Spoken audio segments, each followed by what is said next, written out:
खंडपड़ा सहर में आज धनलक्ष्मी पूजा आरंभ।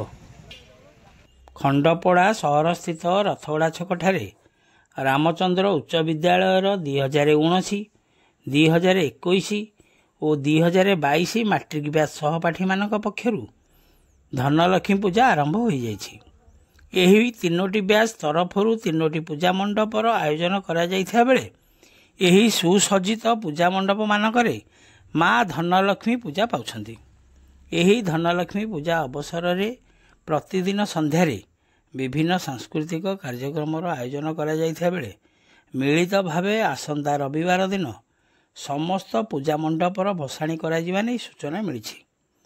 एही पूजा द्वारा खंडपड़ा सहर में एक आध्यात्मिक परिवेश सृष्टि होइछि। संध्या समय खंडपड़ा सहर समेत आखपाख ग्रामरू शह शह संख्यार श्रद्धालु मानक भिड़ जमुथिबा परिलक्षित होइछि। खंडपड़ा सहर में विभिन्न ब्याज तरफरु एही भली विभिन्न पूजार आयोजन करा जाउथिले मध्य प्रतिवर्ष एही मार्गशीर मासर शेष गुरुवार दिन धनलक्ष्मी पूजा पालित होई आसुअछि।